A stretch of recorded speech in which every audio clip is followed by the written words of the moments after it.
welcome to the CSS Sports Podcast. I'm your host, Dave Wolfers. As you can see, we have 4. So we have a guest again today. So that's 2 in a row for us. Before we introduce him, we're just going to go and let you know we got a great show today. You can find us on all of your podcasting platforms. And if you are one of the few and the fortunate to catch us live on YouTube, it'd be a we come live every day, every time on Sundays here at 3 p.m. So check us out if you have an opportunity. If not, the producer will be uploading those to YouTube for you as well. But that gentleman to my right is Charlie Crawley. The one gentleman right below him is my son, Sam Wolfers. And the new face on your screen is a good friend of ours. We brought him on today because he does a lot of baseball stuff with the Cincinnati Reds, their youth camps and things like that. He'll explain a little bit more about that. Plus, he is also the head varsity baseball coach at Finneytown High School. Please welcome Mike Weiler. Thanks for having me, guys. Thanks for being here, Mike. We are going to have some technical difficulties because I guess Weiler's in a bar somewhere. I don't know. Nice. But he is connected Wi-Fi, so we'll just see.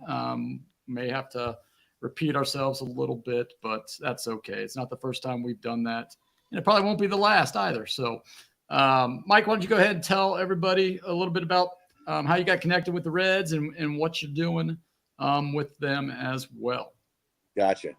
Again, appreciate you guys having me on. I started doing the summer camps in 2014. Great program they have. And from there, we rolled out winter camps that they, in the process, named me the executive or the regional director of those. So I'm down at the stadium in the summer once a week with some of those players and Freddie Benavides. So love what I do. Love the fact I'm in Finneytown. And you guys know Warmack was on me a little bit, trying to get me there as quick as I could, but I wasn't ready. So I'm glad I'm there. I'm glad I met you guys. Call you guys friends, and I appreciate you guys having me on. Well, we're glad that you're here, and you can give us some knowledge about the Reds, some inside stuff that you guys deal with on a day-to-day basis with the team and how they help the city here, Cincinnati, their youth, all that kind of stuff. So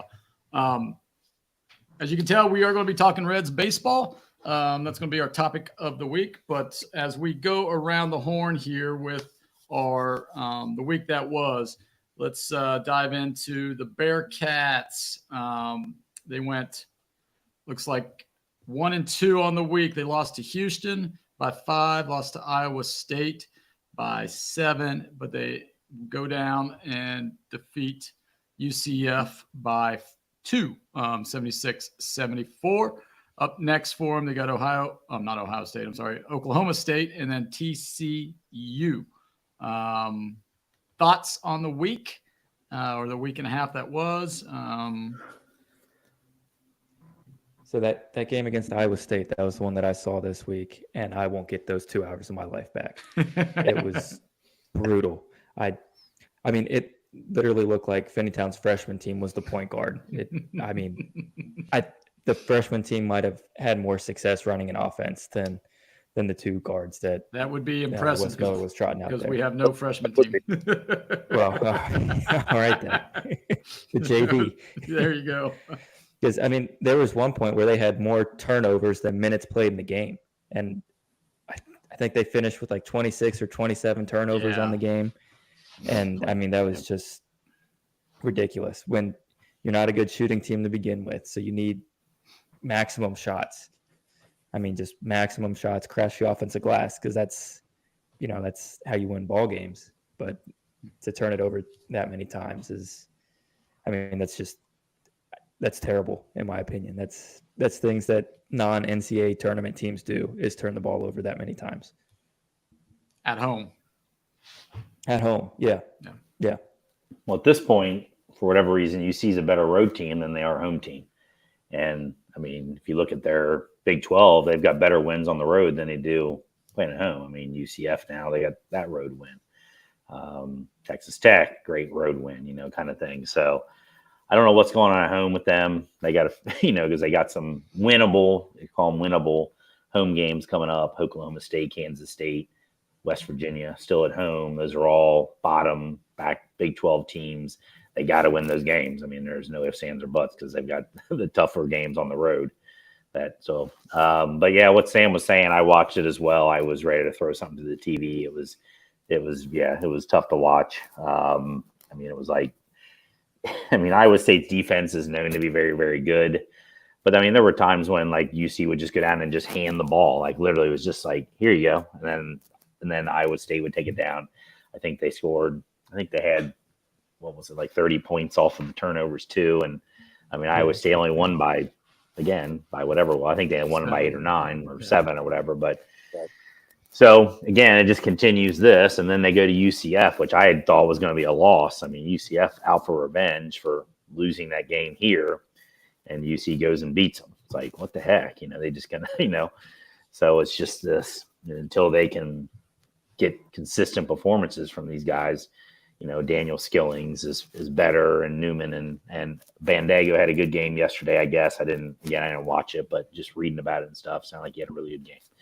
But until all those guys consistently are, higher, high level versus this up and down stuff, you're just going to keep getting at the Big 12. Big 12 is too good, to go in and not be, close to your A game. You're not beating any Big 12 team with 25 turnovers, that kind of thing. But yesterday they cut it way down. They out rebounded UCF by 12. They dominated the paint.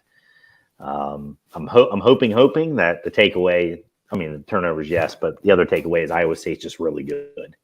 And I think they're an underrated team based on watching them there.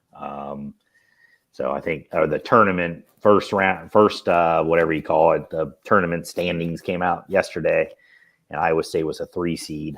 If that's where they're at the end of the season, I'm putting some money on Iowa State to go further than that, to upset whoever they have as a 2 seed. So I'll put that down now, and I don't even know who that's going to be, but I think they're just good. So, but you still shouldn't have 25 turnovers.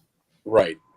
It is, and you guys may have talked about this in shows past, but the expectation going into the Big 12, yeah, we're there. UC's there, but do we really have the athletes to compete? And I think that we may have underestimated how good the Big 12 is as a whole. Yeah, we were hoping 500 in the Big 12, right? First year, just because. Same thing with football, right? If we could, and we saw in a hurry how far we're behind in the Big 12 and football wise. Basketball, I think we're close. We have to be able to get some outside shooters. Consistently knock down the 3-point shot. If we can do that, I think we'll be there, because I think defensively we're there. Rebounding, we're there. It's just on the offensive side of the ball, and that's been UC's problem ever since Huggins left. It's just like, it was even a problem when Huggins was here for a lot of that. That's why they would flame out in the tournament so much, because they just couldn't shoot. We don't have a score. Yeah, we don't have a score. It's always been a problem. The most successful teams that UC's had, they have kind of a wing guy that can get a bucket whenever he wants. They don't have that guy. I like Skillings, but he's more of a energy effort type of player rather than just someone pure you skill. can just give the ball and get out of the way. Right. You look, even though, UC's teams haven't made any deep runs, regular season success-wise, teams with, Cumberland and Jacob Evans and Sean Kilpatrick, they could all 3 of those guys could get a bucket whenever they wanted, and those teams were winning 25 to 30 games every season. And that's why you just had a point guard that was steady, could get them the ball, didn't turn it over 7 times, wasn't throwing it to big men on the fast break at the 3-point line, dudes who can't dribble. They didn't do stuff like that. And say what you want about Mick Cronin's offense, but they never made stupid bonehead plays. Mick Cronin just couldn't design a functioning offense, but they weren't boneheads about it, So, well, right now where they stand, they're obviously on the bubble. Don't know if they're last 4 in, last 4 out, first 4 out, whatever. But I would guess I can't imagine they're in. I mean, they were on the bubble even before those 2 losses. Houston, Ohio State, I mean, in the paper yesterday, they were saying that a couple of them. It depends, right, on what happens here. Right. The next, whatever. You got 6 more games. 6 more games in the conference. They've got to go, I think, 4-2 in the conference. If they can go 4-2, steal one from somebody where they're an underdog, they'll be fine. They'll be an underdog at all the road games at this point. They'll be a favorite for the 3 home games and an underdog in the 3 road games. Yeah. So, what did we think?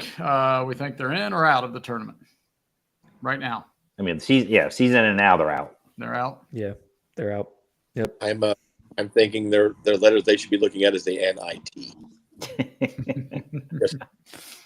Yep, I agree. If it ended today, they are out. So hopefully, the Bearcats can get a couple here. And now they did say that, which I would not have guessed that UCF was a quad 1 win, I guess, on the road. So I mean, hell, take them. If you're, that's. I think it's like you got to be I think it's only you got to be a top 75 team and whatever the rating is. 70. Well, I'm saying it on the road, but I guess right. UCF is in that range, so got them a quad 1, which hell, that's good. I mean, it's just when the guys who pick the brackets, whatever, are looking at, they're just going to see quad 1 win. So I mean, that's helpful. But I think still at 5 and 7, I can't imagine they get in at 5. Do they do it like football when?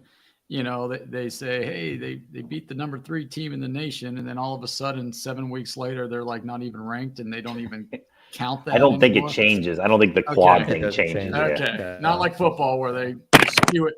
Whoa, there went Weiler. Weiler, what happened? Oh, we lost you. Did you fall off the bar stool or something there? What happened? No, I'm in the back office, man. There's no bar stool. Maybe you should go out to the bar stool.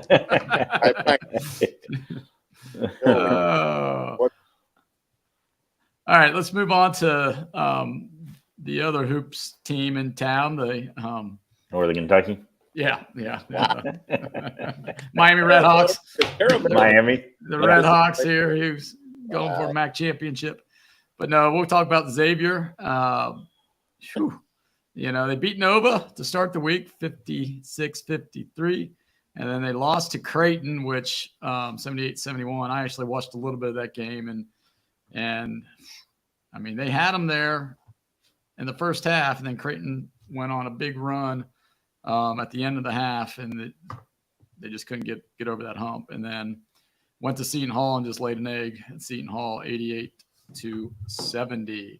And then up next for them will be Providence, and then at Marquette. Any takeaways from Xavier? Yeah, I mean they're they're struggling. I mean, that Providence game was their game. I mean, that's right. They needed to the Creighton game was too, because that's or not Providence. I mean Providence. I meant Seton Hall. Mm-hmm. Creighton, Seton Hall, that's definitely a quad 1. I'm sure the Creighton game would be. I'm guessing the Seton Hall game might be too. So, I don't know if it was a quad 1 or quad 2. But they're just, they're under 500 in the Big East right now, or they are 500. They are 500 in Big East. Yeah. Yeah. From a tournament standpoint, they're definitely not in. I mean, they're not even close right now. I would guess. Apparently right now, they're fighting for that 5th seed in the Big East tournament. And if they can get that 5th seed, then they get that extra bye in the tournament, and they only have to win. That's almost worse. 3 games in a row. They need wins. They need games and wins. Not, they do, but I think they have to win the Big East. So to get that bid. That's where I think Xavier's at right now. 13-12, whatever they are in the Big East. They're 7-7 or 8-8 or something like that. But I said I don't think they have any good. Their best win is probably UC still. Yeah, I mean, who in the Big East better teams in the Big East? I don't think they've beaten any of them. No, if they can get Marquette one of the games here, that might, have a little flame for them. Oh, that'll help. But I don't know. Excuse me. I just don't. I mean, Marquette's coming off a beatdown. UConn beat them bad. Who thought we'd be talking about Xavier in this light this time of the year? Because I think going into the season, we thought they were going to be these city front runners. Well, I don't know. I mean, 10 new guys, that's what hurts, right? When you have Fremantle and Hunter out, and then you've got to rely on 10 new guys trying to meld together. That's tough. Agreed. That's Sean Miller, relying on Sean Miller to do some magic tricks when you're trying to incorporate 10 new guys. I mean, really, they had one returning guy, and he's only a sophomore. So, that's it's a tough. Tall ask. Yeah. So right now, I think we all have Xavier out of the tournament, unless there's a magical run in them, which could be. I mean, an injured animal or wounded animal is is very, very difficult to defend, right? Agreed. So we'll see. So hopefully, because they still got Marquette twice, right? Correct. So if they can steal one, it'd be great if they could go up there and beat them on their floor. I think that would. But they got Marquette in like 13, back to back in 13 days. So we'll know in a hurry. Yeah. All right. Anything on the Bengals front we want to talk about? I haven't seen anything. Been kind of quiet. Isn't the franchise tag decision have to be in the near future? I think March 5th. Isn't that right? Yeah, something like that. So it just, that's the question. That's the next question. The T. Higgins, Jonah Williams, I would say would be the only possibilities of being tagged, and probably not Jonah Williams. So, it's probably T. Higgins is the question mark. And a lot of people are even, in Cincy land don't even want to be tagged. It's just too, just because of the money. They just, the money needs to be allocated to other things like improving the defense. So, which definitely needs improved. Tag and trade. Yeah. I was seeing some though with the tag and trade. That doesn't happen very often. Like that is not like when we say tag and trade, if you look at the history of the NFL, that's not a very common thing when that happens. No, because teams don't want to pay. No team wants to pay T. Higgins $21 million. So no team will give up assets for that. Well, yeah, they don't want to. They don't want to trade, right? They don't want to trade a draft pick for it when they could just wait, right? And say, we'll get you next year or something like that. Yeah, I mean the Tyreek Hill, the AJ Brown, those were not tag and trades. No, those are straight trades, weren't they? Correct. I think so. Yeah. No. Well, nothing on the Bengals front, so we'll except for that. But we'll get there next. Once the Bengals make a decision, we'll come back and we will talk about their decision. Moving on to our trivia. Remember, if you want to play along, you can hop in the chat and go ahead and put it in your answer. If you are on the podcast, in your Apple podcast or Google playlist or whatever you find us at, you can always shoot us a DM on our Instagram or our Twitter or Facebook feed at Cincy Sports Scene if you know the answer to the question. And this last week, Charlie had the question. I don't know if we got it all. Did we get it right? No, we didn't get it right. So not on air, we didn't. Oh, okay. And then I've got this week's trivia question. So go ahead, review our question from last week, Charlie, please. Okay. Question was, since 1990, how many UC Bearcats and Xavier Musketeers have been drafted in the first round of the NBA draft? That's right. And you guys were all around it. I think you named every single player. You just didn't come to a final decision that was final right answer. And the answer is there were 6 UC Bearcats and there were 5 Xavier Musketeers. The 6 Bearcats: Corey Blunt, Danny Fortson, Kenyon Martin, DeMar Johnson, Jason McZeal, and Jacob Evans. The Xavier Musketeers. The 5 were Tyrone Hill, Brian Grant, James Posey, David West, and Jordan Crawford. That was a good one. It is. That was a good one. All right, so now I have the question for this week. Since it's Black History Month, we are going to honor some Black baseball players here with multiple MVPs. There are a total of 1, 2, 3, 4, 5, 6, 7 Black MLB players that have multiple MVPs. How many can you name? That's a good one. This is a good one. Wilder, this is a good one for Wolf, because usually his question, it's like some number you got to pull out of, like, that no one would ever know, whatever. So, Right. Like throwing a dart at a dartboard and hoping you hit a number. That's the right number. At least there's not 20 parts like your questions, probably. Hey, you're not on this podcast. Be quiet. Just hit record and be quiet. I make the clips, and your trivia clips are the hardest ones to title. I can't vouch your spelling issues. So, All right, any guesses?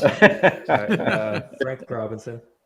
Frank Robinson is correct. That's one. What do you got, Weiler? I'll let you go here. That's the Frank guess. Willie Stargell. No. Swing and a miss. Yes. I mean, it's got to be Willie. It's got to be Willie Mays. Willie Mays is 2. There you go. Barry Bonds. Barry Bonds is 3. Yes. There you go. How many we looking for? 7 total. 7. Oh, Joe Morgan. Joe Morgan. That was 4. Sorry. Thank you. That's what that meant. Yeah. 4. Yes.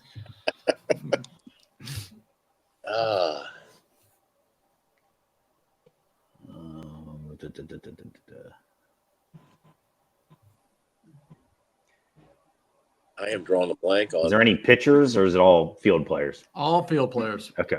all field players.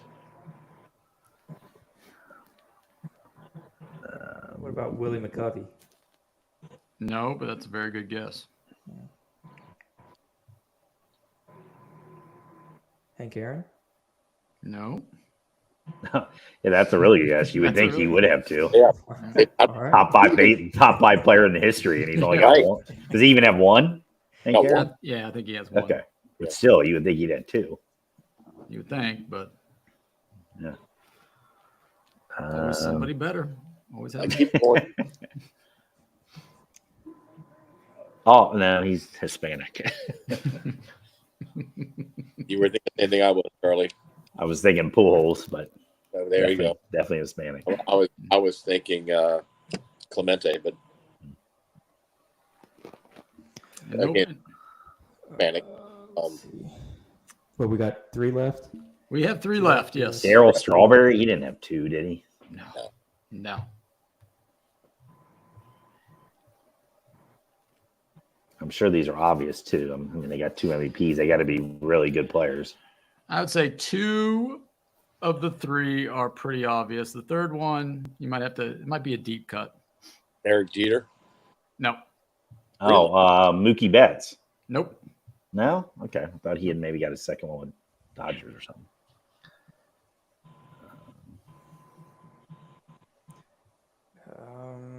Griffey didn't get. Griffey's not on there now. No. Give you another 30 seconds or so.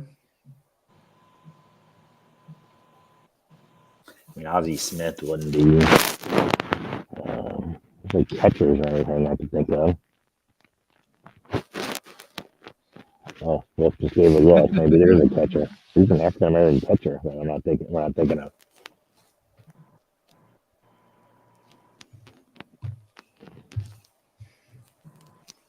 That's the deep cut, probably.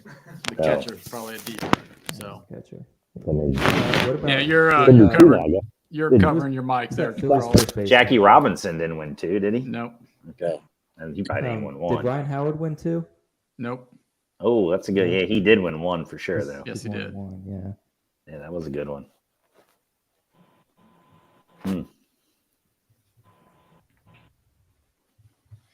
All right, so we stumped them here. So Yeah. stump the Swamis. So if you think you might be able to help them out, go ahead and slide into our DMs at Cincy Sports Scene on Instagram, Twitter, or Facebook, or you can put it in the comment section on this YouTube. Andre Dawson. No, the Hawk only won one. So nice try. All right, so we'll come back next week with Tony Gwynn? the with next week's question and this answer for that. So you have to tune in to next week to find out what it is. All right, moving on to our topic of the week. We are spring training preview. We are talking the Joe Cincinnati Reds as he keeps going. So no, and no. So we're going to talk Reds. We're going to be talking about some of the battles that we're looking forward to. And there you go. That's one. Oh, there you go. I knew it. One, yes. It's got to come up with somebody here. I was like, it's randomly. Charlie, and I. Yeah. As you know, we're going to do this next week when Crawley has his question. We'll just keep throwing out random answers halfway through the show. Bobby Tolan, stuff like that. So, but we'll go ahead and so we're gonna do our battles we're looking forward to. Then we're gonna rank our 1 through 26 of the Reds roster, and then we have a couple games we're gonna play. It's called Player A versus Player B. And then we're going to have an over-under. So I got a list of things from Fangraphs, FanDuel, DraftKings, and over-under segment there.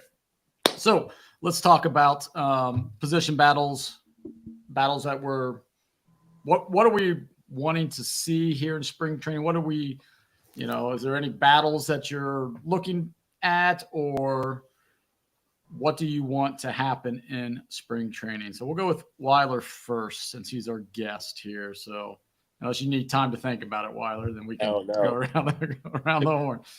No, to me, the most intriguing, any other spring training is pitching. But this year, we are so loaded and top heavy at infielders. I don't know how you get all that in there. Now you have Josh Harrison on a minor league contract. Throw that into the mix. I don't know how. I don't know how or who goes to Louisville, and who. I mean, David Bell trying to put a lineup together every day. He literally has a plethora of more middle infielders than anything. But we are so jammed up in the middle. That's gonna be interesting to see that battle go down. Yeah. So, all right, Crawley, what are you thinking? Yeah, I was going to say the same thing. Just how do you play all these infielders? You got too many infielders for positions. I mean, you got the DH, which will mainly be probably be an infielder almost every game, whether it's Candelario or CES or India, maybe some. But yeah, now with the India contract extension, he's some people were saying he's more tradable, but I mean, you haven't heard anything yet. I mean, how many people are going to trade for $8.5 million of Jonathan India for 2 years? So, yeah, I think that's the big question. Other than that, the Reds are pretty, you kind of know who's going to be on the team. There's like one open spot. I think Benson versus Fraley is a question mark, because I think they're the same exact player. So, who's going to win the job in a sense of playing more than the other? But outside of that, you can almost, I think all four of us could pencil in a starting lineup today and we'll be 95% right. We know who the starter is going to be on opening day. I mean, unless he's hurt, we know who that's going to be. So we know the closer, like some teams have these questions coming in and the Reds really don't. Sam, what are you looking forward to? Yeah, I mean, they mostly touched on it. I guess the thing that just to be a little different here, we'll say who's going to be the main setup guy. Who's going to be that eighth inning guy, the bridge to Diaz, I guess. Because the guys that are returning, that I could see maybe doing it. I don't think Mole's set up for that role. I think he should be more 6th, 7th inning you got two lefties in up that inning. That should be his role. So, I mean, is it going to be the two new guys, Martinez and Pagan, kind of battling it out? Especially if Martinez doesn't win a starting spot, which I don't think that he will. Or, are they going to go with the familiar aspect and try and, put Buck Farmer there again or something like that. So let's hope not. Let's hope not. We got a problem. It'd probably be Lucas Sims, right? So Sims, I mean, that's who it was last year towards the end. Yeah. Yeah. So does Sims keep it, or does Pagan take that, or Martinez take that? So, I'm looking at the fifth starter because that's some intriguing players. And this is if everybody's healthy, right? Because Ashcraft is not 100% right now. Lodolo, reports saying he'll be ready. But, listening to another podcast, they said that the front office if the Reds would have made the playoffs, they would have activated Lodolo because he would have been ready to come off, to pitch. So it's just getting him innings, right? Arm work, those type of things. So between Ashcraft, him, if those two are healthy, who's going to be that fifth guy, right? It's going to be the battle of, do you have Nick Martinez, Montas, right? Andrew Abbott, Brandon Williamson. So there's, 4 guys right there going for that fifth spot. Some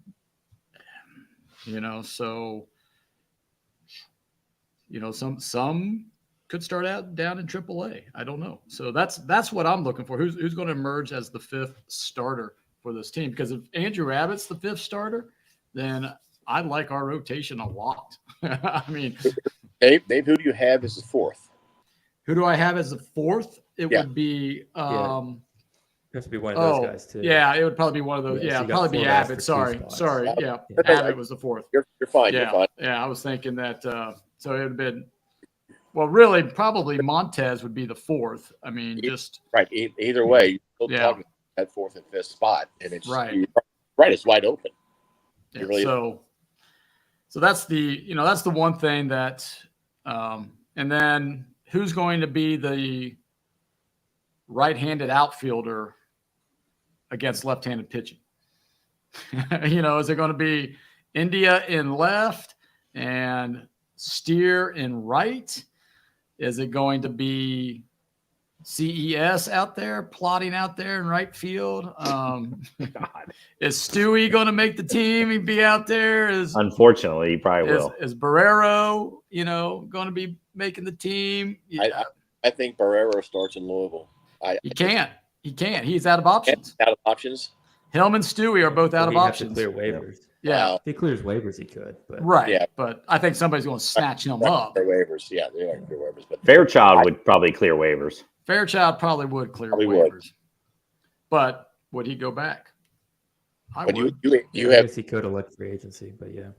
We have so much, unfortunately, on top of those two players, just in what those young kids did last year. I don't know where this goes.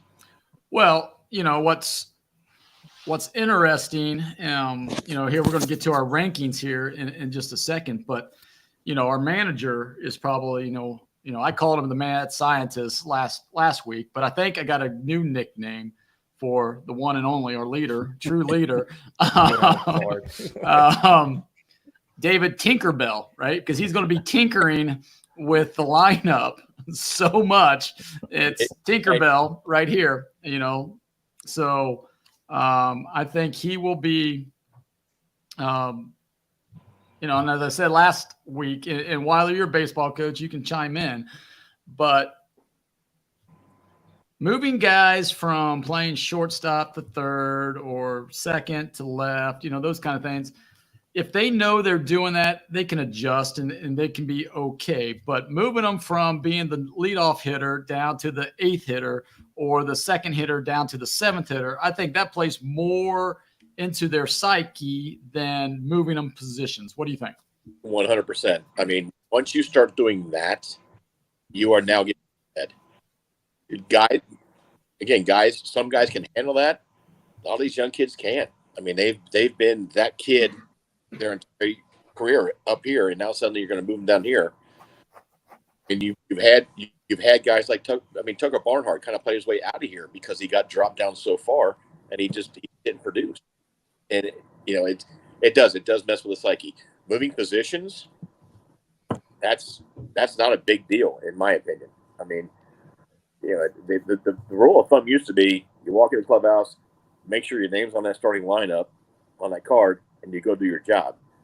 But some of these young hitters, young guys can't handle that moving up and down in the lineup. Yeah. So.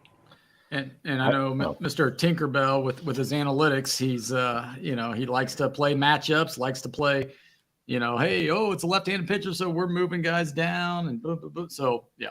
Carly, but the problem is with the matchup, we don't have a right-handed hitting outfielder for the matchups. Correct. And so Jonathan India is going to be out there. Well, I heard somebody yesterday, and he's still out there. Adam Duvall is still sitting out there, and he's got to be pretty. Nobody's picked him up so far. Yeah, but I think what I saw, I mean, this is projections, right? That the best team, I can't remember which team it was the Angels, and it was more money than what we would pay. Well, that hasn't happened yet, though. No, it hasn't. So that's one issue. The other issue, I know you guys talked about the fielding thing is, not being, maybe less important kind of thing. But just because you put CS in the lineup in right field doesn't mean he can play it. You got to be able to still play it. And, just saying, let's put Jonathan India in the outfield, that doesn't mean he can actually play the outfield. He's not any good as an infielder, and he's done that his whole life. Yeah. So why do we think he's going to be able to play the outfield in any way, shape, or form when he hasn't never done that? So it's, CS isn't a good first baseman, and now all of a sudden we're going to put him in a position he's never done. Why is he going to all of a sudden be even? I mean, we don't need a Gold Glover, but they at least need to be. I mean, they can't be Devin Mesoraker running around the outfield out there, and that could be CES India. I mean, India can't throw it from second to first. How's he going to throw it from right field to second? Kind of stuff. So again, Crawl and these guys that say we're just going to move everybody around, just because you say it doesn't mean it's going to work. So, it's like the hope and a prayer with the starting rotation last year. We hope so-and-so is coming back. We hope this other guy is coming back. They never did. Lodolo never came back. Green barely came back. I mean, just because you say it doesn't mean it's going to happen. And the Reds' talent right now is better than living on a hope and a prayer, Agreed. Kind of thing. So, Agreed. Yep. That's well. All right. Well, speaking of a hope and a prayer and tinkering with the lineup and stuff, we are going to start ranking our 26-man roster here. So each of us just made our list 1 through 26. And, we didn't collaborate to say these are the 26 Reds who are going to break camp. Let's rank them. Nope. We get to, finalize the last 2 or 3 positions if we were Tinkerbell here and Nick Crawl. So good luck to Ben and spelling these people. Well, yes, I don't know. So do we want to go 1 down to 26 or we want to go 26 up to 1?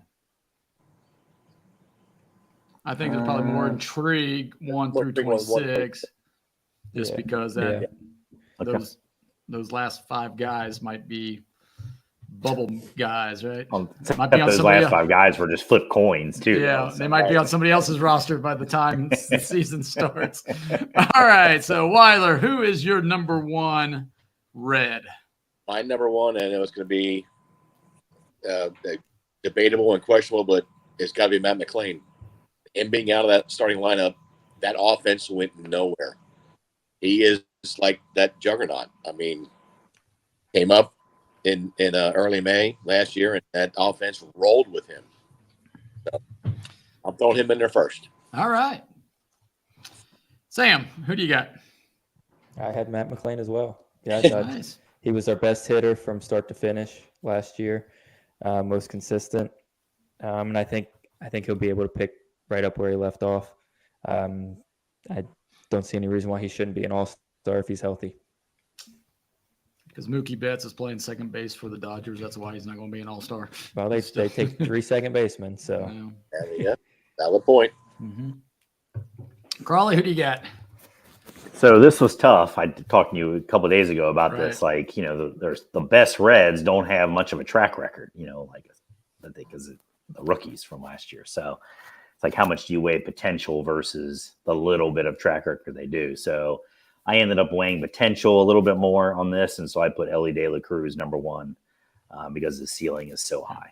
Yeah. The ceiling is top 5 player in the game. And I don't think Matt McLean's ceiling is that high. So.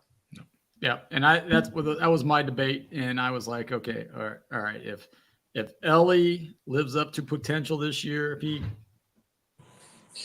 breaks out, this team will make the playoffs, and it could win, the National League. I mean, that's how good he is, and how say it, Dave. You can say it. Yeah, how he can carry the team, because his energy is just, I mean.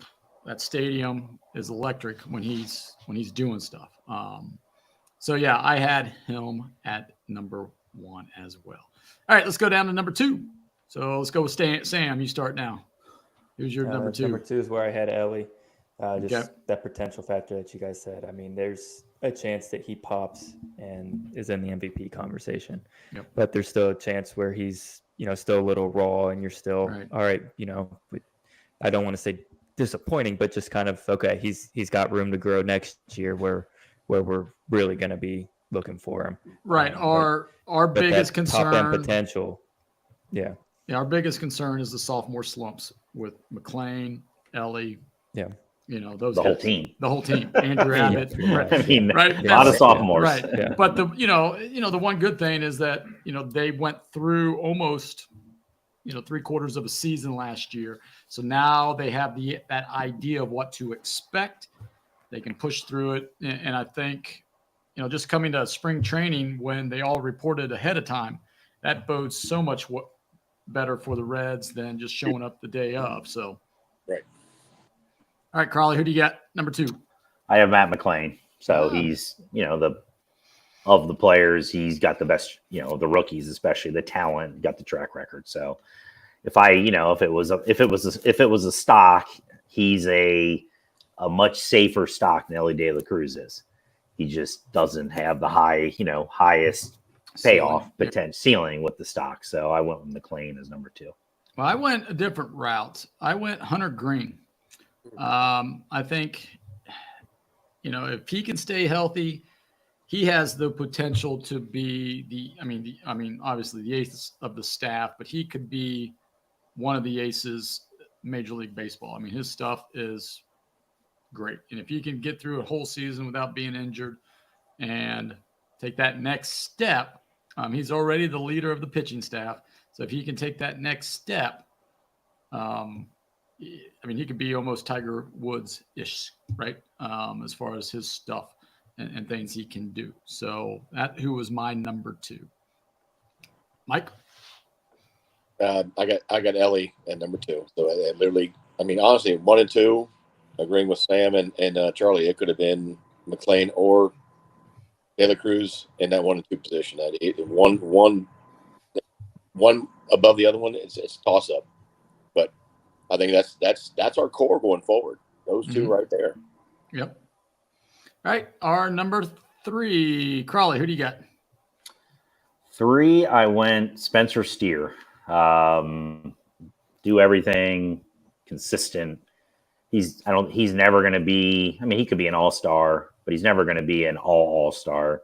But I would count on him almost more than anybody on that team to have a good season every single year he plays. A good season. So I put him 3. All right, my third person. Oops. Make sure. I'm going to agree with everything you said about Hunter Green. He has the ability to be a absolute stud in major leagues. He could be that first guys that we talk about from years to come if he stays healthy. All right.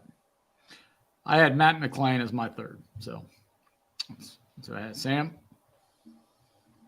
My 3rd, I have Hunter Green. Okay. Just I think he's got ace potential. He's, that's what they're counting on him to be this year. And I saw Derek Johnson said he's working on 2 new pitches, curveball and a splitter.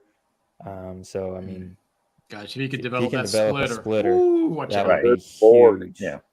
So, Watch I mean, out. if that can even be just, like a league average splitter with his fastball, and he's got a good slider, I mean, that would Lights be out, baby. That'd be lights out. Yep. If it even has like maybe 6 miles, a 6% diff on that splitter, and it drops, I'd want to pick that against him. Yeah, because I mean, if he's 92, 94 with that, with a drop, that's Great.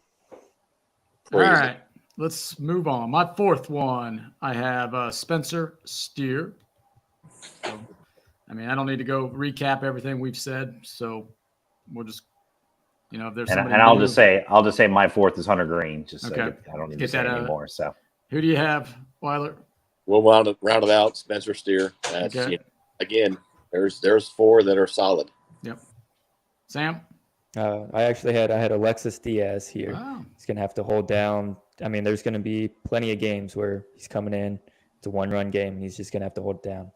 And hopefully he doesn't get burnt out like he did last year, where come September he's running on fumes, and it's it's not great. But hopefully he can get to that 40 save mark this year. All right, Weiler, you got number 5. Well, I'm going to go way out on a limb because if he goes to a fair job, he gets out. You got to Weiler gets canceled. This guy is just as because I've spent time with this guy. Is such a grinder and absolute bulldog on the mound. I got to go Graham Ashcraft. That's the wild card right there. But this guy does nothing but compete. He hates failure to begin with, but so humble. You get him on the mound. He's a tough guy to face. He is. All right, Sam, who do you got 5th? 5th, this is where I have Spencer Steer. Okay. Crawley? I have Alexis Diaz. So Sam said enough about him. So I'm on the Weiler track, but not with the player. All comes down to health. I went Nick Lodolo. I mean, the guy, when he's healthy and that curveball's working, you've got a 1-2 punch in him and Hunter Green, righty lefty. Whew. And then you throw an Ashcraft in there. You got your big 3, right, to rival the Braves, hopefully. So yeah, there we go. Number 6, Sam, that's you. Number 6, I actually had Andrew Abbott. I think might be the highest anybody is on Andrew Abbott, just in Reds country. But he just knows how to pitch. Yeah, he does. I mean, you Tom can Brown say all age. you want. Oh, Lodolo's got better stuff or whatever. But I mean, if that's the case, and Abbott's coming out here as a rookie and looked better than Nick Lodolo ever has, he knows how to pitch, and he's only going to learn more on how to pitch, I think. So, Crawley. So my number 6, I went with results. These guys we're talking about here really don't have that many results. I mean, Lodolo, I can't put faith in him. He probably has 5 good games that he's pitched so far in his entire career. So I put Candelario. They gave him big money. Wow. He's going to play first and third. I think he's going to play quite a bit. I think he's going to, CS is going to move to the DH. Yeah, Bell's going to love Candelario. Absolutely. So I think I think he's the, I'm going to put, if I'm putting money on a guy just because, because he has results compared to most of these guys, even the guys I picked ahead of him, he's got a lot more results on the field. So I think he's a safe bet. So I put him 6. All right. I went the position player. And this guy, I think, is spark plug catalyst. If he can produce like he did last year, and that's the big if, right? He's probably going to regress a little bit, but if he can hit 360 against lefties like he did last year and increase his, on base percentage and hitting against righties, the guy is just, he's a Cincinnati player through and through. TJ Friedl is who I had at 6 because I just think there's nobody else who can pretty much man center field. So he's pretty damn important. And then if he can get down those bunt hits, if he's the leadoff hitter because this guy wants to put him at number 1 instead of at number 9, whatever. So I think he's just vital to the Reds and what they're trying to do. I'm going to agree with you on Friedel. The guy's just tough as nails. I mean, he's just another one we have on the team that's a grinder. Mm-hmm. So. All right. Crawley, you're 7 now. I have Friedel. That's where I put Friedel. Okay. 7. I agree with you for the center field thing. I mean, we don't really have a backup center fielder. So, and he is a lefty that can hit left-handed hitting, pitching. I mean, so compared to these other platoon, I mean, I'm surprised Bell didn't want to trade him because he actually can hit both sides. So, I can't tinker as much with Friedel. So, yeah, exactly. Tinker. That's God.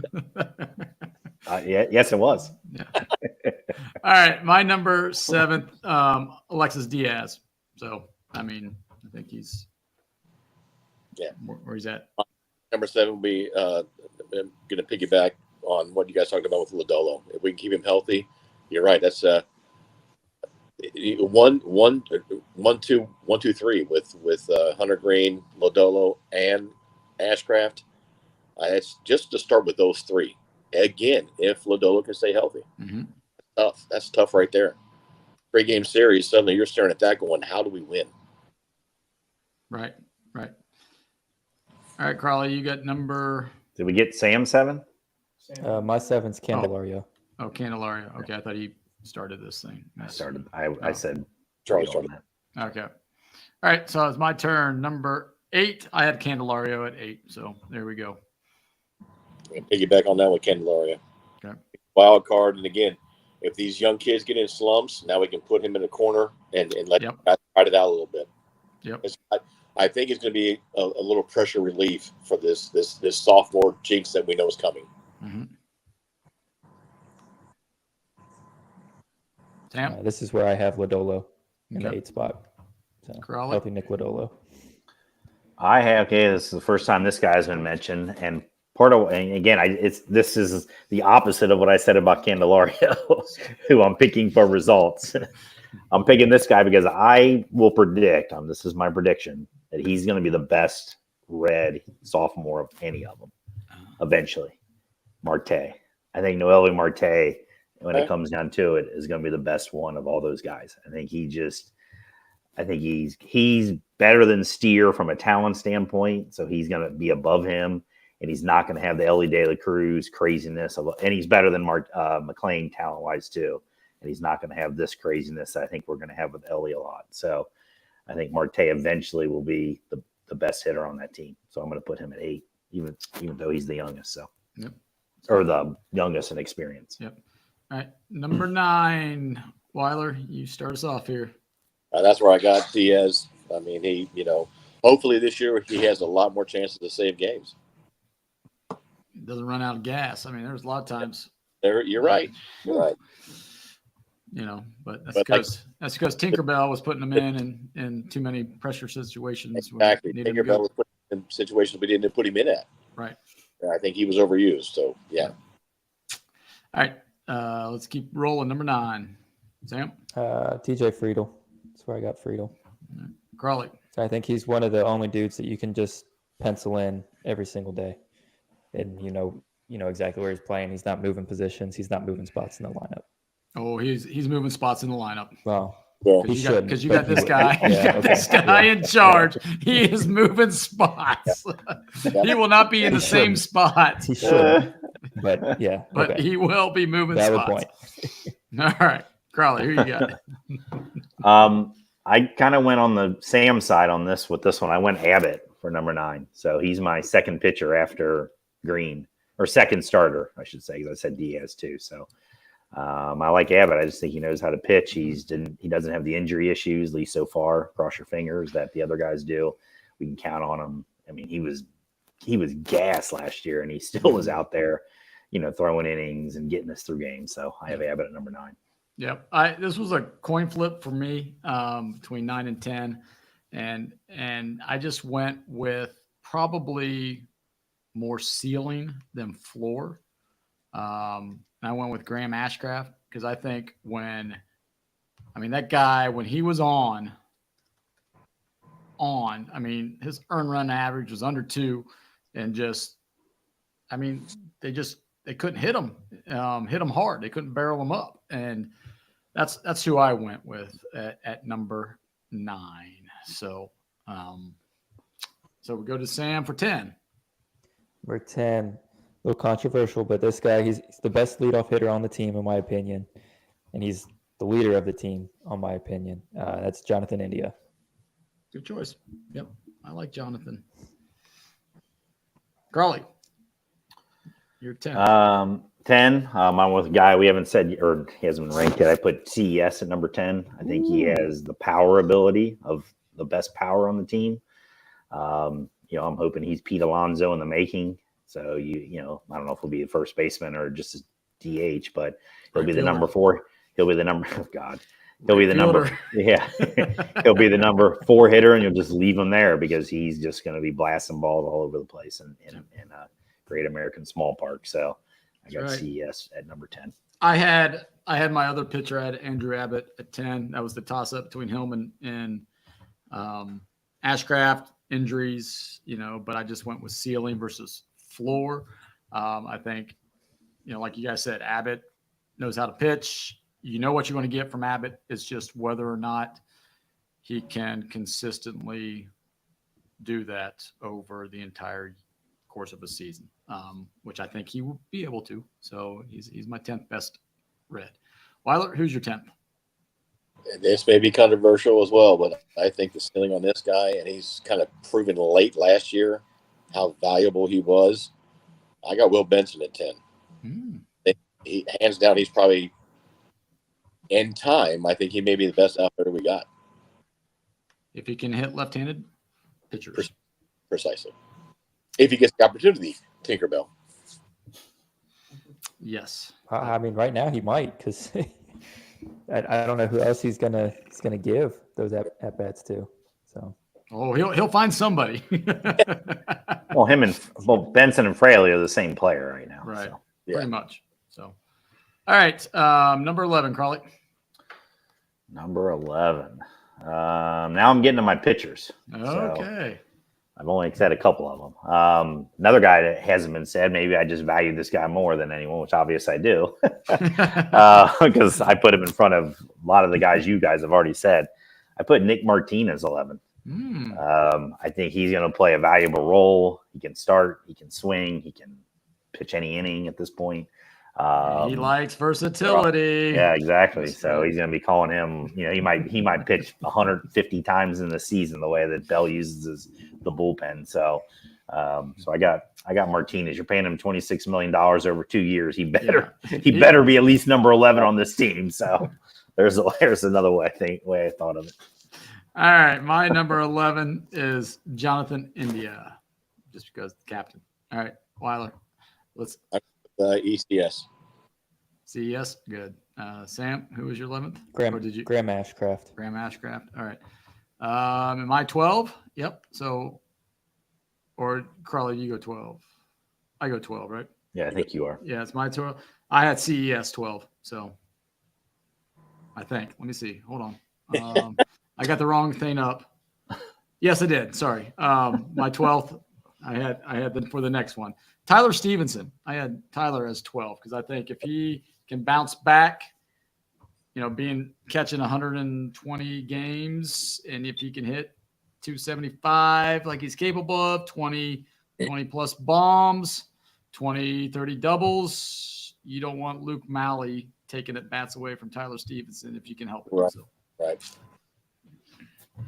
All right, Weiler, who's your 12th? Strong a blank. Shit. Darn. We got the E on this podcast, folks. Usually it's me, Weiler, so that's good. Someone else take that. So. Yeah. I got Jonathan India. And with the absence of Joey Votto last year, you really kind of saw exactly how important he was as a leader of that team. So All right, 13. So I guess. No, I still got 12. Oh, I you still got 12. I got Okay. Pagan. Pagan. All right. Yep. So is it Crawley's turn for 12? I guess. No, I already said 12. You said No, 12? I did. No, I yeah, did. Yeah, yeah, we got to get. Okay, 12 is Lodolo for me. right. He has the potential to be the second best starter, Mhm. but I have to see it first. So, I mean, he has to pitch more than three times in a season, and 7 games over 2 years. So. Right. All right. Weiler, number 13. Oh, we're only halfway done. Whew. I got Strand, not Strand, Marte. Sorry, Marte. Yeah. All right. Again, just a small sample size last year, but I think he's going to be something solid. Yeah, I've got Lucas Sims. Crawley. 13, I have Ashcraft. This is where I have Ashcraft. All right. And I got Marte at 13. All right. So 14, Sam. Frankie Montas. See if he can recover from that shoulder surgery, and it'll look like a really good deal if he does. Yeah, that'd be a crawl haul if he did. Yeah. So Crawley. 13, I have 14. 14. Yeah. 14. What are we at? 14. 14. This is where I have Tyler Stevenson Okay. as the catcher. Got to recover from last year. His talent is way better than last year. I've got next guy, CES at 14. He probably would be higher, but Tinkerbell here likes to tinker. So we've got, him playing splitting time, first base, right field, DH and bench. Yeah. So yeah. So Weiler. He might even close one day. Yeah, he might. You never know. Hey, Luke Malley closed. So Hey, that's right. Stevenson at what were we at 13? I guess Stevenson at 13. 13. Yep. All right. So 14, Crawley. No, I just said 14. That was Stevenson for me. Okay. Yeah. 14. 14. Yeah. Okay. Are we at 14? Yeah, we're at 14. We're at 14. We got too many. We got to speed this up. 15. None of us are math teachers. That's right. That's right. Our producer's not keeping us in line. He needs to put a screen up there that says 15 now. So we're at 15 now? We're at 15 now. It's my turn. Whose turn is it? My Okay. turn. So 15. Make sure I pull up the right one. And I went with Nick Martinez there. So, all right. Weiler. Nice. I like that one. I'm going to put Andrew Abbott in here. Andrew Abbott. We heard Abbott. Yeah. Yeah. All right. This is where I got Stevenson. And I have it. It's me, right? Yeah. I have You followed 15. us, yes. This is where I have Frankie Montas. I'm hoping for a good season. They get a good quality number 4 starter out of him this year. Then that's a plus. Yep. Weiler, you got 16 now. I'm gonna go with Frankie Montas also. He is the wild card of this whole discussion. He is. Let's see. I got Rake Fraley. Good. Yep. All right. Crawley. 16. Yep. I have this is where I have Lucas Sims. I figure he'll be the setup guy, the 8th inning, but he made me want to punch a window a few times last year. So hopefully he settles down. Yep. I think again he could have just got tired. So This is where I have. he's important. Yep. This is where I got Will Benson. Another coin flip between the next two. So I went with Benson here at number 16. So 17 would be Sam. Who do you got? This is where I have Marte. Ooh. Okay. Crawley. Yeah, this is where I value talent and production over because he's a captain. That's where I have India. Okay. I'm happy this year if India has the least amount of at bats of any of these infielders. That's a good sign. That's a good thing for the Reds. So, Okay, you say so. I mean, I'm looking at production. He hasn't been very good the last 2 years. So It's a good thing Injured. defensively, but Yes, I don't know. yes. I don't know about offensively. Right. I'm going with Rake Fraley at 17. Like I said, it was a coin flip between him and Benson, and I think Benson's going to get he's going to be the starter. Fraley's going to be the guy that comes in after the matchups. It's on fifth inning after Yep. Benson's second at Mhm. bat. He gets Yep, pinch hit exactly. for. Yep, he'll get pinch hit for, and then they'll bring in a right-hander, and then Fraley will go back in. So yeah, that's where, And then they'll bring in a lefty, and then then we're okay. screwed. Yeah, then Stu has to Yeah. come in. So yeah. I got Fraley there also. I got Fraley also. All right, 18. So that would be Crawley, I think, or is it Sam at 18? I No, don't I know. just went. It's Crawley. That's where I have Fraley. Okay, that's where I have Lucas Sims. I got Weiler? Lucas Sims as well. All right, good. CES right here. Ooh, okay. And then I've got 19. Yep. This is where I've got Brent Suter, not Bruce, but Brent, because this guy's going to utilize him a lot. I got a feeling. No, I can't argue that. That's actually not a bad decision. I may change mine right there, but that's a valid point. The guy's versatile, and like you said, you have the tinkerer. So, And in a pressure situation, he's going to lean on him because he's been there, done that. So, yep. Plus, he's a Moeller grad, and those Moeller grads like to stay together. A guy from Indiana, for crying out loud. Come on. All right, so Weiler, you're at number 20. We got 7 more to go. We're knocking down. Yeah, they did. I didn't say No. 19. I don't Oh, think. you didn't say 19? I did. Nobody? No. Oh, sorry. Yeah. My 19's the other lefty reliever. I'm going with Mole. Okay. Nice. And this is where I put Benson at 19. Okay. All right, now 20. That's Now, you. I'm going to follow Sam's lead with Mole. I had Mole down there. Again, a guy that he can bridge. He can also beat up in for us. So we'll see how the tinkerer uses him. Yep. You're going to use them a lot, too. I got a feeling. So, Yep, I got the other lefty. I got Suter here. at okay. 20. Crawley, who do you got at 20? Well, because we're dealing with Tinkerbell, he doesn't want anybody to play more than 90 games. Stevenson is not going to play 125 games, like you said. So, and he loves Luke Maley. I tell you right now, Cincinnati guy, kind of thing. So I have Maley playing way more than what you said, Dave. Let's hope So at not, number 20. But he might because he's good with the pitchers. Did last year. Yep. Yeah, I know. So All I have him right. at So, 20. all right. My 20 is Pagan. I think another solid reliever right there. And Bell's going to rely on this reliever core early and often, especially if, our starters can't go. There we go. All right. Who's 21? Is it Sam? Sam. Yeah, it's me. This is where I have Will Benson. I think he's the biggest candidate for a sophomore slump. Okay. Let's hope not. Yeah. I hope not, but I think I I hear you. guess. All right, Yep. Crawley. This is where I have Suter, 21. Okay. That's where I have Sam Mole, 21. I got TJ Antone. I think if he stays healthy, he can. Ooh, so he's Oh, making good. he's making the Let's team. say, yeah, I don't have him on my Gee, list. I don't have him I on my did. roster yet. I didn't. Woo! Let's This hope is- so. This is a wild card, but when he's on and healthy, he's hard to hit. He is, but he has an option. So He does. that's what I was leaning towards. He does. You're right. Yeah. So all right, so 20. Who did I go? That was 21. We're 21. We're at 22 now. Yeah, we're at 22. So who's that? Charlie. Is it Crawley? Charlie. This is why I have Pagan. They're paying him, $8 million? I mean, Yep. they're going to run him out there a lot. Yep. This is where I have Montaz. I'm hoping he's a heck of a lot better than the 22nd red, because if he is, we're in good shape. But if he is the 22nd red, I think we're in really good shape because all these other guys have, made the performance. I Weiler.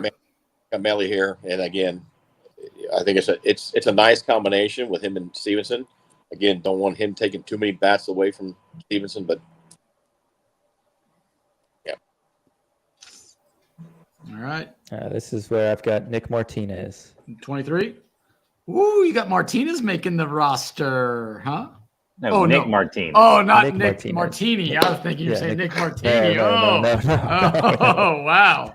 My bad. No. Because because you just got Tinkerbell excited there, man, for left-handed power off the bench, baby. All right. Say Jason Vossler next. Yeah, well, hey, opening day first baseman. Come That's on, right. home run.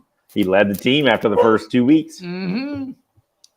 And after the third week, he was bye-bye. Right. All right, so who do you got, Crawley, at 23? I have Maul here. Maul, I've got Luke Malley. Weiler? Oh, back to me. I Begon. Begone. All right. Yep.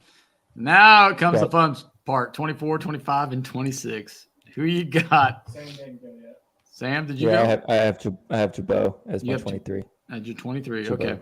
Yep. All right. The producer kept me in line there. So, all right, Crawley. Where are Sorry. you going? I'm at 24. Yeah, we're at 20. We're at 24 now. Well, this was, I mean, we're down to 3 spots, so I had to put old Buck Farmer because I think he's, again, they're Oh, gonna you got roll. Buck up there, huh? I got Buck. I mean, running him out there 70 times like last year. So Whew. there's only 3 spots, Wolf. There can't be that much difference between where Buck goes at this point. Well, I mean, I went with Mr. Great Britain there, with the T falling off. That's who I went with. Those 2 guys are basically the same pitcher. So Exactly. So who would you rather have out? I went with Ian Jabot. So I mean, they're paying like $4 million a buck or whatever, $3 million a buck. Yeah, but Buck needs to be my 2-inning guy where he comes in mop-up role. That's where Buck needs to be. All right. Who do you got there, Weiler? I got you both. All right. So This is where I got Melee. you got Melee at 24. Okay. 25, Crawley. Come on now. Let me hear it. Come on. Let me hear it, Crawley. No way, I did not. I put Ian Jabot here. I put Mr. Great Britain here. So I put the British Bulldog. Oh. No. Man. 26 was the easiest pick of the whole list. 26 is the easiest. 25 right here for Tinkerbell. I'm going with Stu Fairchild because I don't even have him on my list. So. Oh, shame on you. Shame on you. Well, I'll cut out whoever your 26 is, and I'll put Stewart on there. Stu Fairchild, 25, because he's versatile. He can play right, left, center. All of them horribly as well. So he can play defense. Now, hitting wise, but he can steal the base if he gets on. So, yeah, that's it. I'm going with Stu at 25. You're killing me, Crawley. I actually want the Reds to be good this year. So. That's why he's the 26th or 25th player. 30th. Right. Oh, that's all right. There'll be payback here in a little bit. All right, Weiler. What am I, 26? No, 25 still. 25 still. 25 still. Okay. I got Buck Farmer. And we hope 70 times, Charlie. I mean, that was way too much. Right. I know they're paying him $3 million though. I know. They're going to run him out until his arm falls off. But Yep. Yeah, I got Farmer at 25 also. all right, who's 26? Is it me? Yeah, because I just said Jabot first for the last that's one. right. So I went with Farmer for 26. I'm thinking this is a player to be named later. I like that one. Yeah, that's actually a good one. Yeah, by Fairchild. Yeah, not going to be Tinkers. It's this is the wild card. Seriously, It is. It's wide open. Is it cash options? Is that what's a player to be named later? Just a bag of cash sitting on the mound. Wait a minute, you cut out. Say that again. They need a new vending machine in the club. Maybe. New batting machine. Pitching machine. I'm legit going wild card. Seriously, that's a tough call. So you're not taking Josh Harrison then? Because here's the thing with Josh Harrison, right? If he has an option out, if the Reds don't move him to the roster by March 21st, he can opt out. So, you know what? Because he's a friend of mine, a good guy. Let's put Josh Harrison. He's such a friend that I have to remind you that he's a friend. So Josh, if you are listening, please contact me and you can be on the show. We'll get rid of Mike and you can, I thought You are correct, but yes, it does fall under wild card. All right, Sam. All right, so my 26, just because for roster, evenness or whatever, I do need another reliever. So I'm going with the guy I actually hope Hunter Green is learning his splitter from, Fernando Cruz. Ooh, Bad. okay. Not bad. Yeah, he has Who options. was? Did you have Fairchild on your list? No, they only have. He Sam? only has 4 outfielders. So He's going to be a fifth outfielder. Who is it? CS. No, there's not. Yeah, I think India or CES. I think Oh, they're going to God. load up on the So infield. they're- Please no. Please no. I don't have a fifth outfielder. you got to have the 5th outfielder for Tinkerbell, so you Or can it'll all be the moving parts. McLean. They'll throw McLean in center some too. Oh God! Oh please God. no. India was working outfield last year during spring training, Charlie. So I don't want to burst your bubble. It could happen. Well, Just his because you say he plantar- can play doesn't mean he can play. his plantar fasciitis flared up, so he couldn't do anything over the winter. So we'll see. Correct. All right. Crawley. Yeah, I went totally off the whatever you want to call it here. I went with Blake Dunn. Blake Dunn. So he's going to be. I hope he wins the job. I hope we never see Fairchild take another at bat for the Reds. Josh Harrison's too old. Great guy, too old.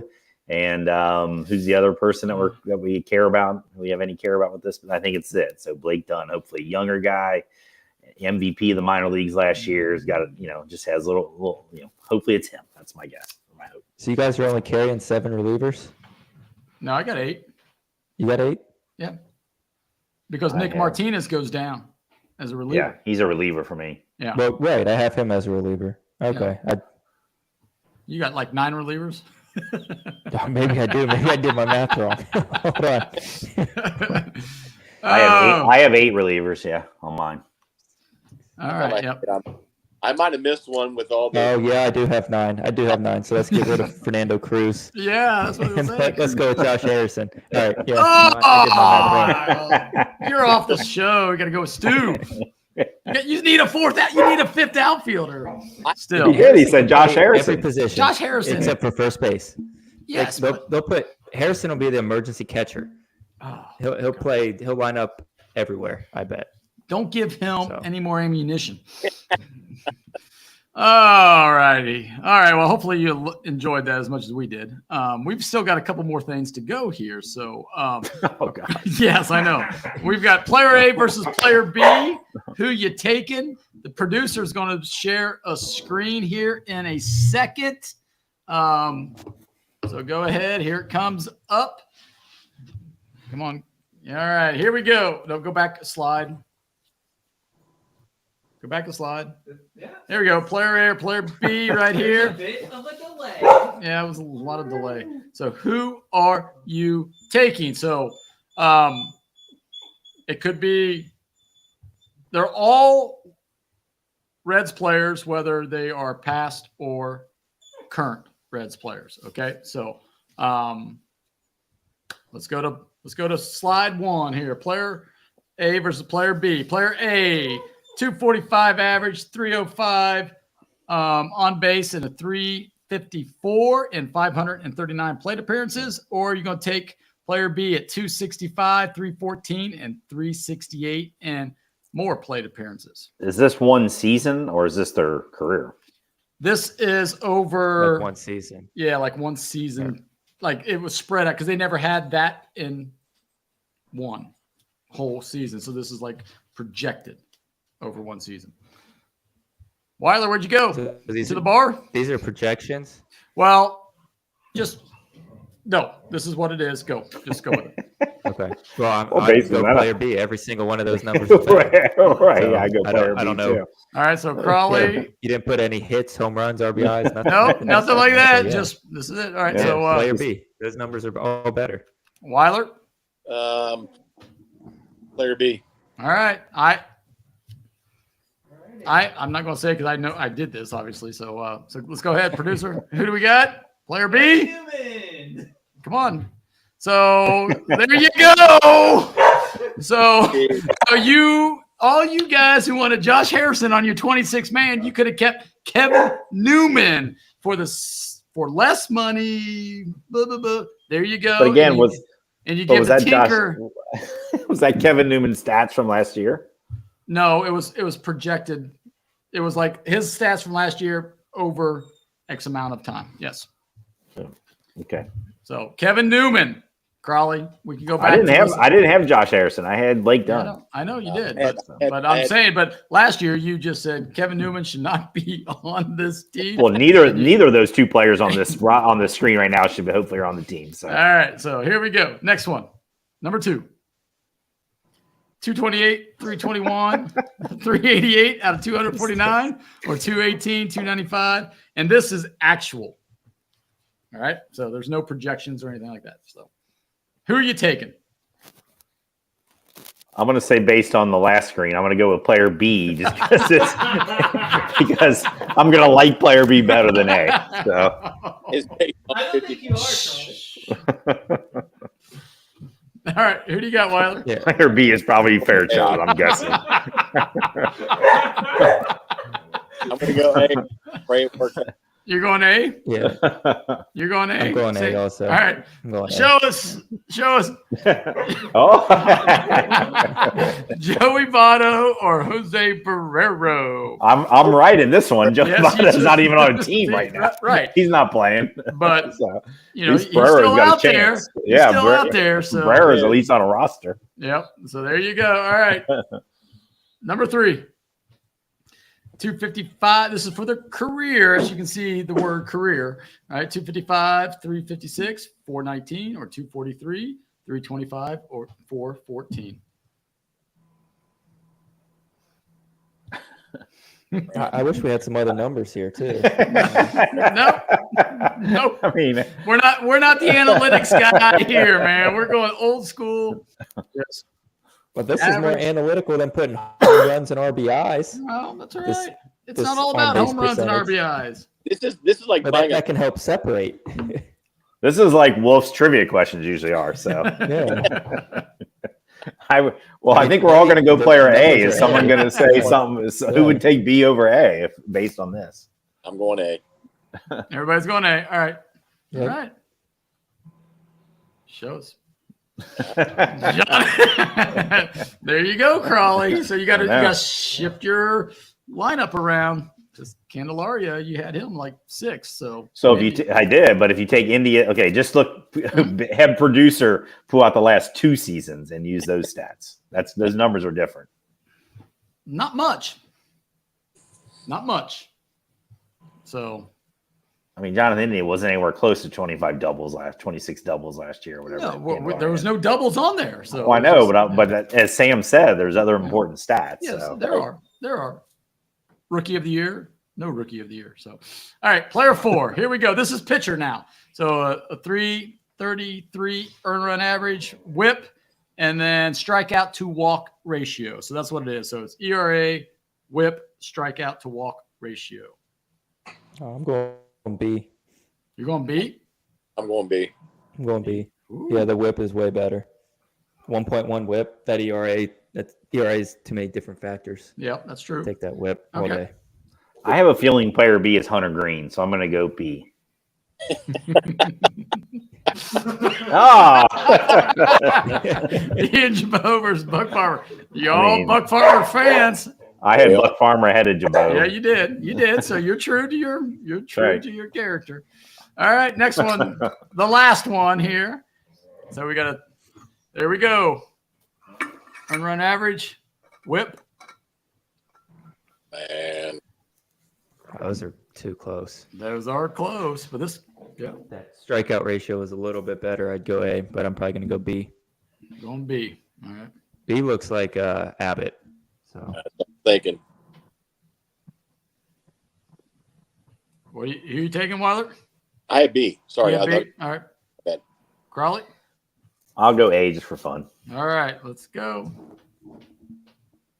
Andrew Abbott was A, and Nick Martinez was B. we take that one, Sam. yeah. So that, like I said, came down to that 4th, 5th, right? That kind of thing. So, Well, Martinez, if those are career stats, those are, He has a No, lot that was more. last year. That was last year. Oh, that was just last year. That was last year's stats. Yeah. Oh, Martinez was working out of the bullpen some too last year, so that's going to help. He your was, ERA. and it did. It did. So, Yep. yeah. So, or it could have hurt your ERA, right? Right. Yeah, but if Yeah, I guess yeah, that's true. yeah, Yeah, it could have. You have one bad inning, half inning. Yeah. Yeah.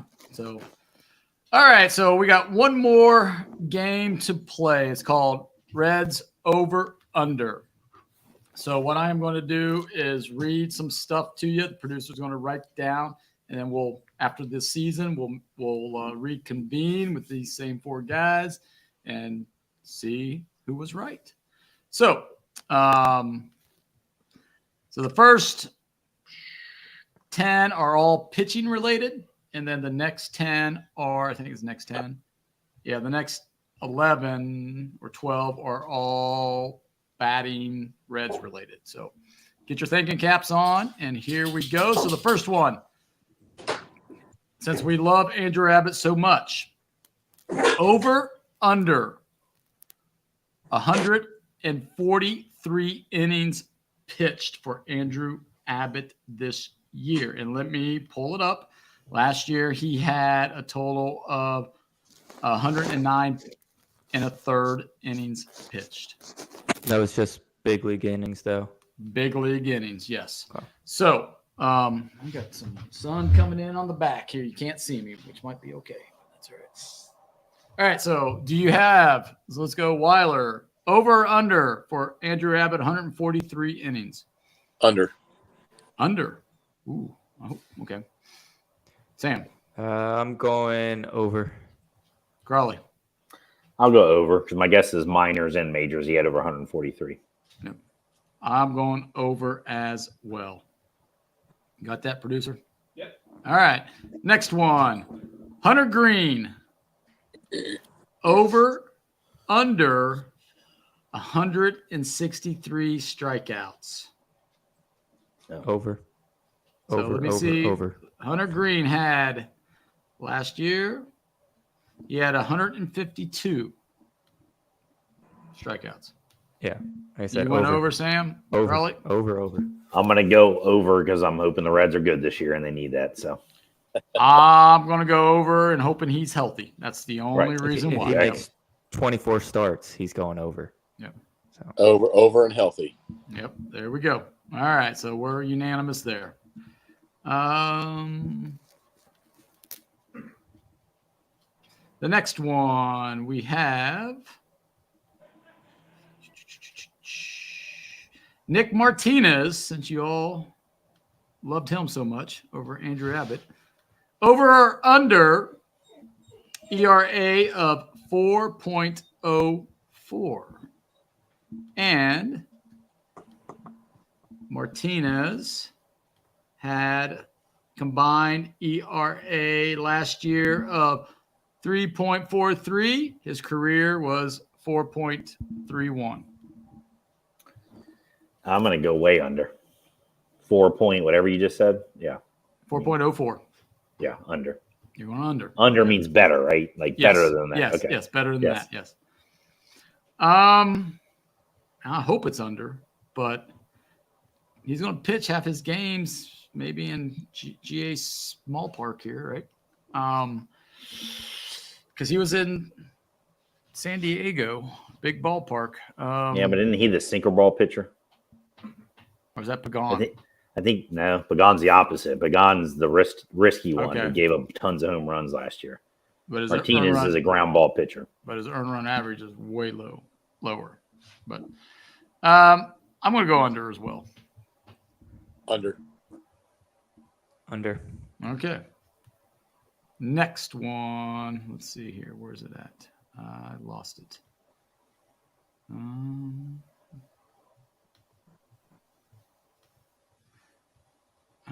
Okay. So over under Frankie Montez, 7 wins. It's Crawley. I think it's you.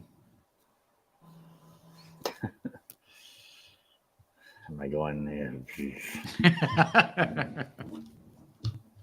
Because I want to say over, but I got to be realistic eventually in this, and that dude's arm might fall off. So I'm gonna go under.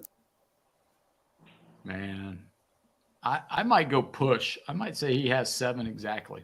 So push, I'm going under. even though that's not the name of the game. So Yeah, I'm going under also. all right. Shoulders are Too risky bad. to take the over. Shoulders are bad news in pitching. You guys had him high on your list too. I had him like 15th or something. So I had him 22nd. So, all right. Nick Lodolo, 10.75 Ks per 9 innings, over or under? I thought you were just going to say 10 innings. We would have to debate that one. Yeah. I'm saying over. I'm going to say under because he gets hurt his first start, doesn't even get a strikeout. Oh, no. At least let's hope he gets a strikeout. So I will go over. I'll go over as well because this isn't depending on. He could be injured right pretty early and still get this. He's just Right. throws 1 inning, he gets 2 strikeouts. We're good. So for reference, his last year, his walk to strikeout ratio or 9. Wait a minute, where was it at here? Ks per 9. Yeah, Ks per 9. Where's it at?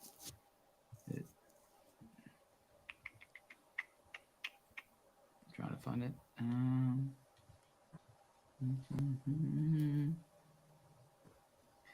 Last year he was at 12.3, and the year before he was at 11.4.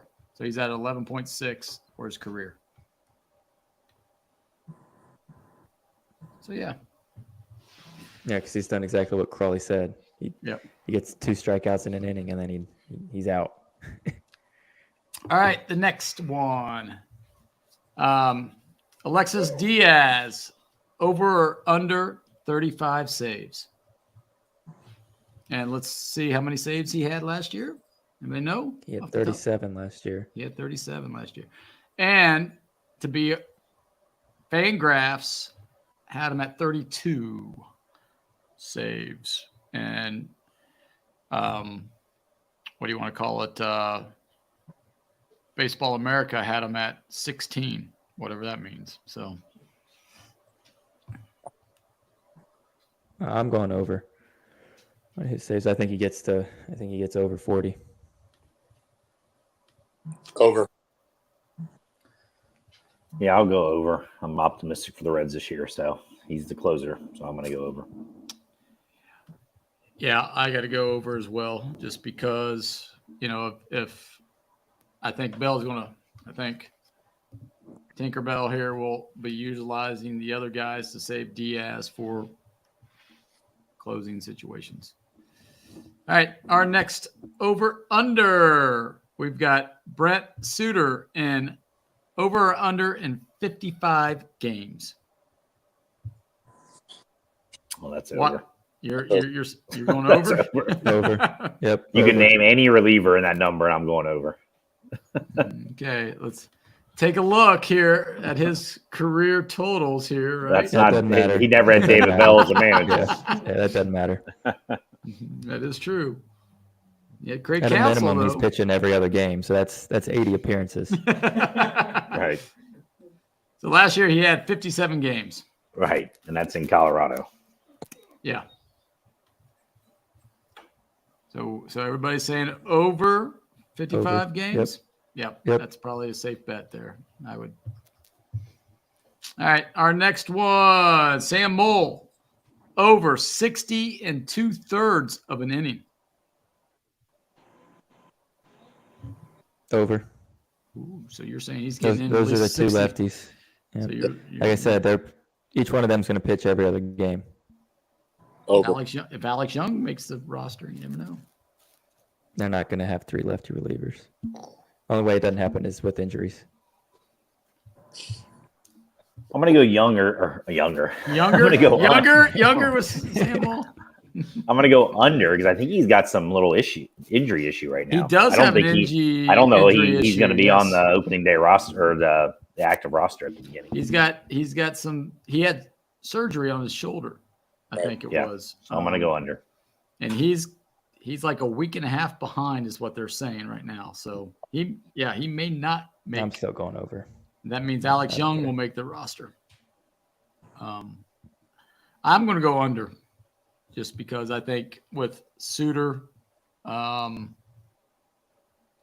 he's going to come in those high leverage situations that Mole came in last year, and Mole he's only going to be used one inning at most. He's not going to that 2 inning stuff. So yeah. All right, our next one. So this is, Weiler, did you say over or under? I went over. You went over. Okay. All right, so this is our last pitching one. So as a staff, complete games, over or under 1 point. Is it 1.5, Benj? Yes. 1.5. Under. Under. I guess I'll go under. Charlie's I'm going to go over because I think Hunter Green's going to have an opportunity to get like a no-hitter. So they're going to let him in. That's only two. Two people have to have a complete game, right? And then Graham Ashcraft. They had 0 last year. So it's because they had no pitchers. You had Luke Weaver, half the time. And Weiler. Where'd you go? Weiler dropped out here. Weiler dropped out, man. We still got to hit the hitting side. Maybe we should save the hitting side. We're literally an hour and 35 minutes. This will be quick. It'll be quick. This will be quick. All right, here we go. So hopefully Weiler gets back on. But if not, we'll just make it up for him. All right, so over under LA De La Cruz, 45 stolen bases. Over or under? I'll go under. Over. I'm going to go over. Under. I'm going over because if he gets on base, he's stealing. All right. CES, over or under 29 home runs? Under. I don't think he gets enough at bats. I was going to exactly say the same thing. So I'm going over because I think I hope he does. I think he starts hitting, and Bell's just going to leave him in the lineup. I mean, if he gets over 29 home runs, that's a great sign for the Reds. That is a great sign for the Reds. You are correct. Jonathan India, over under 130 games. Under. All right. There's just I don't know that any infielder has more than 130 games. So I think it's under. I'm going to go under as well. I'm going over just because this guy right here. All right, Weiler. We got to He'll get a lot of one at bat games. Hey, we got to get you caught up here. Sure, the one at bat games might push him over. Yeah. All right, so here we go. We got hitting over under LA De La Cruz, 45 stolen bases. Over. Okay. CES, over under 29 home runs. Guys, I hate to say it, but under. Oh, well. Yeah. Two of your colleagues there said under. I'm the only one that said over. Jonathan India. Jonathan India, over under 130 games. I'm sorry, 100 what? 130 games played. Look at the guy. Look at the guy. Over under. I think under. I think he's going to be that role player. But guy. Pinch hit, come in, one at bat. That counts as a game. You know what? So. That's a good point. Go over. Oh, good call. We're taking a pinch hitting. Will Benson, over under 60 walks this year. 60? Over. 60. That's a lot. I'm going to say under. I'll say over. Let's take a look here. Will Benson last year, he had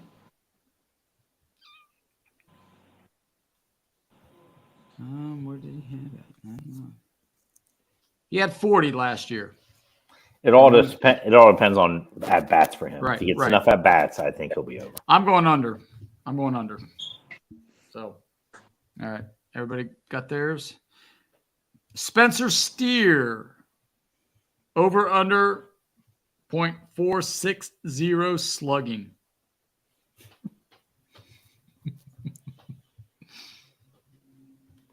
You want me to know? I'll tell you where he was at last year. Spencer Steer last year, his slugging was .464 last year. Then I'll go over. Over. Gosh, I think I'm going to go under. Hate to do it, but Matt McClain, 3.8 WAR. And last year, McClain was, where's he at? He was about at that, wasn't he? I got to find him first. Where's he at? 40-man roster.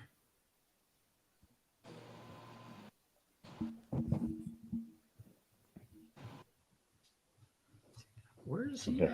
I gotta get off here in a minute here or two. Right. So Right. I mean, you guys can keep going, but I have to get Matt off, McClain's WAR was, I don't see it anywhere. So yeah, I don't know what it was last year. It was like 2.9, something like that. 3, right around there. I think he's gonna be under 3.8. I'm going. His WAR was 3.7 I'm going over. last year. What He's was my it? number one His Reds WAR player, was so I got to go over. 3.7 last year. His WAR last year is 3.7. The producer found. So Oh, okay. Well, that might change it then. Yeah. I thought he was okay. 3.7. I mean, he should at least match that. So I guess I will Yeah. go over. I'll change it to over. Over. let's all go over. Hopefully that would be good. Yep. All right, Candelaria, 258 batting average. Over under.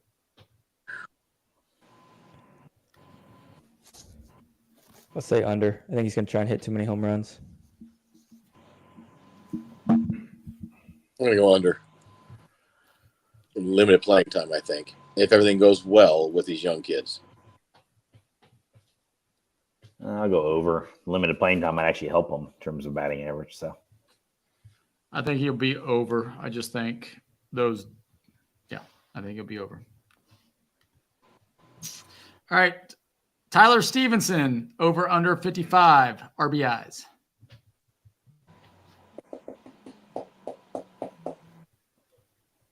I'm going over. if he's as we hope, I'm going over. then I'm going to go over. Over. Yeah, I'm going over.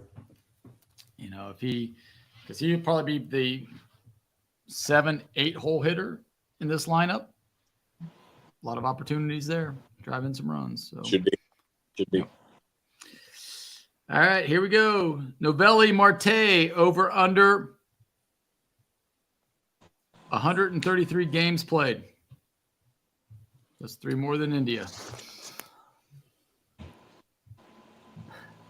He should be over that, but because of Tinkerbell, he won't be. So I'll go under. Yeah, I'm going to say under. I'm saying under too. Under.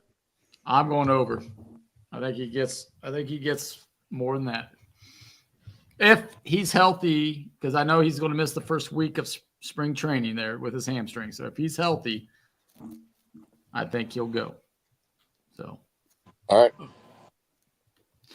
TJ Friedel, over under a 3.43 on base percentage.